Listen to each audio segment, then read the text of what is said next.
Assalamualaikum Buya dan juga Bapak Ibu semua. Kembali ketika saya dengar malam ini pembacaan suatu mungkin puisi yang kembali sangat-sangat panjang namun indah, saya menangkap pesan kuat bahwa cinta itu salah satu bentuknya adalah kebahagiaan. Namun ketika bicara cinta dan kebahagiaan itu ada dua makna. Makna absolut dan makna relatif. Jadi ketika kita membaca kalimat per kalimat yang tadi dibacakan oleh Mbak Maya Anggela, menikmati, mendengarkan seperti itu, mencoba memahami, itu makna cinta yang berupa kebahagiaan itu absolut itu karena memang sebenarnya adalah itu sudah diberikan oleh Tuhan Allah Subhanahu wa taala dalam suatu bentuk yang nyata. Cuman dalam memahaminya kita menjadi masuk ke wilayah yang sangat relatif bagi kita sendiri maupun terutama juga pihak-pihak di sekeliling kita. Jadi mungkin yang kemudian jadi pertanyaan saya, Buya, bagaimana kita bisa konsisten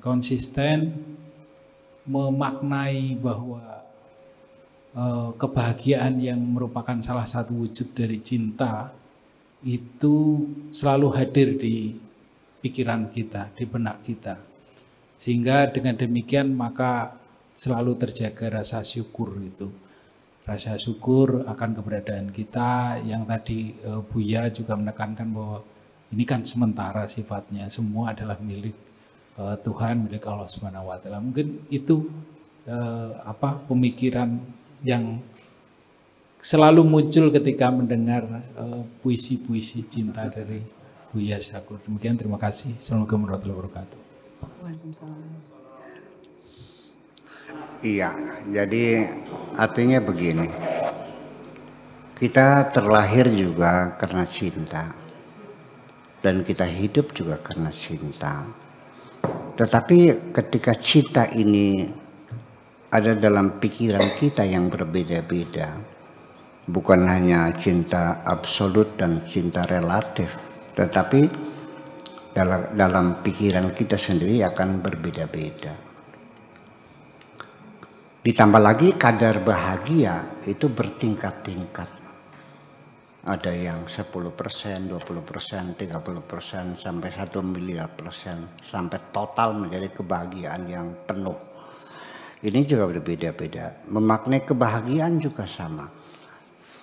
Orang memaknai kebahagiaan pada umumnya adalah ketika harta berlimpah ruah. Rumahnya 50 miliar. Mobilnya 30, ada Ferrari, ada Lamborghini, ya kan, ada Rolls Royce, ada apa lagi, Bugatti, ya semacam itu berderet. Nah, ketika harta itu berlimpah ruah, lalu mereka menafsir inilah kebahagiaan, itu keliru. Mari kita lihat di dunia sehari-hari, terlalu banyak orang yang hartanya berlimpah ruah. Dia tidak punya waktu untuk menikmatinya. Berpelukan dengan istri juga sebulan sekali. Makan juga terburu-buru, enggak pernah dikunyah, langsung ditelan karena take off-nya jam 7. Makanya sambil di mobil. Hidupnya hilang. Taman bunga depan rumahnya yang begitu luas, biaya perawatannya 100 juta untuk tukang kebunnya itu. Tapi yang menikmatnya orang lain. Dia pulang malam kok. Ya, mobil kita ada 10. Yang diduduki berapa joknya? Jadi itu hanya imajinasi. Hanya angan-angan dan hayalan saja ketika memaknai kebahagiaan dengan materi. Dulu waktu nenek moyang kita hidup primitif, yang tidak punya mobil, tidak punya TV, tidak punya kulkas, bahkan masih pakai koteka. Di antara mereka ada yang bahagia dan ada yang sengsara. Jadi akhirnya saya mengatakan bahwa kebahagiaan itu adalah di dalam diri kita. Kita mencari kebahagiaan nggak usah jauh-jauh. Kebahagiaan itu datangnya dari diri kita sendiri, bukan dari orang lain kok. Ini yang perlu kita hayati. Kemudian lagi, semua orang kalau ditanya semua pengen bahagia. Tapi di tengah perjalanan dia telah menyimpang. Yang dicari bukan kebahagiaan, tapi materi. Yang lebih gawat lagi, cara mendapatkannya menghalalkan segala macam cara. Habis. Setiap kita melakukan dosa, pasti akan mendatangkan siksa dalam hati kita. The feeling of guilty. Percaya atau tidak. Semakin kau banyak dosa, tidurmu tidak akan pernah lelap. Debar jantungmu akan lebih dari kewajaran. Jantung itu berdegup 1 menit itu 7 kali 70 detakan. Ya. Kalau jam 1 menit itu 60. Kalau jantung 70. Bisa lebih dari 100. Kenapa? Orang yang banyak dosa itu dikejar-kejar oleh the feeling of guilty. Ketakutan-ketakutan. Fobia itu datangnya dari kejahatan-kejahatan yang kita lakukan. Bahwa Tuhan menjanjikan sorga di kemudian hari, neraka juga nanti di hari akhirat. Tetapi nyatanya sorga sudah dibuktikan sejak kita di dunia ini, dan neraka juga sudah dibuktikan ketika di dunia ini. Replika dari sorga, replika dari neraka kita rasakan sehari-hari. Coba hari ini kita berbuat baik, menyantuni anak yatim, ngasih makan orang-orang miskin. Di malam harinya Anda akan merasa damai kok. Kebahagiaan yang Anda rasakan setelah Anda berbuat baik, Anda yang merasakannya. Tidurnya lelap, badannya sehat, rezekinya lancar, temannya banyak. Tapi ketika hari ini Anda membunuh orang, malamnya saya jamin Anda tidak akan bisa tidur kok. Ya, itu artinya bahwa kebahagiaan ini bagaimana rumusnya? Definisinya bermacam-macam kebahagiaan. Kadarnya juga bermacam-macam, tergantung kepada persepsi kita terhadap kebahagiaan itu. Tingkat kebahagiaan yang tertinggi yang Allah berikan kepada aulianya, kepada kekasih-kekasihnya, yaitu dihilangkannya rasa takut dan rasa sedih. Inna awliya Allahi la khawfun alaihim walahum yahzanun. Orang-orang yang sudah menjadi kekasih Tuhan dihilangkan oleh Tuhan rasa takut dan sedih. Nanti dua ini takut dan sedih. Nanti anak cucunya dari takut, gamang, ragu-ragu, was-was, bimbang, gaduh, gundah gulana, itu turunan dari rasa takut. Rasa sedih, kecewa, cemas, dan sebagainya. Dan itu semuanya akan mengganggu kenyamanan kita hidup ini. Jadi pada akhirnya ketika hati kita indah, apapun yang kita lihat menjadi indah. Tetapi ketika hatiku sedang gundah, maka semuanya menyebalkan dan menyakitkan. Maka artinya kebahagiaan itu adalah kondisi hati. Siapa yang merawatnya? Kita sendiri.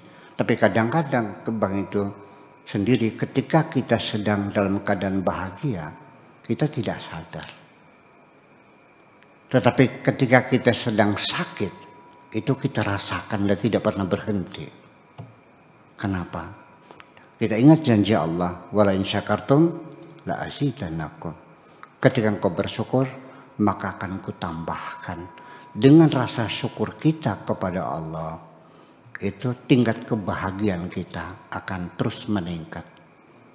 Tetapi ketika kita tidak bersyukur, mengingkari nikmat Tuhan, selalu merasa kurang, selalu tidak pernah cukup, tidak menerima segala keputusan Tuhan dengan hati yang tulus, maka Anda akan mendapatkan siksaan. Bukan di akhirat saja, di dunia juga Anda sudah tersiksa. Dan namanya rezeki sesungguhnya itu adalah, sadarnya itu adalah ketika kita mendapatkan dan ketika kehilangan. antara mendapatkan dan sampai hilang, selama itu kita tidak menyadarinya sebagai kenikmatan. Kalau saya izinkan, ibaratnya seperti kita pakai kaos. Ingatnya waktu pagi akan berangkat kantor pakai kaos. Selama di kantor kita bekerja, kita tidak sadar pakai kaos.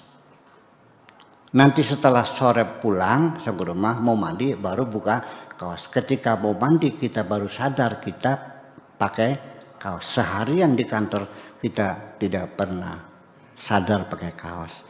Kebahagiaan juga begitu. Pengantin baru kawin kita sadar. Kita dapat kebahagiaan, dapat rezeki, punya istri yang cantik, yang setia. Paling lama 6 bulan. Setelah itu bertengkarnya terus menerus. Sampai nanti ketika meninggal baru dia kecewa. Ya, selama sekian puluh tahun kebahagiaannya tidak pernah dirawat. Diabaikan semuanya. Jadi artinya ini adalah relativitas tentang kebahagiaan itu sendiri. Akhirnya di penghujungnya depend on. Sangat tergantung bagaimana Anda mengelola kebahagiaan itu sendiri. Terima kasih.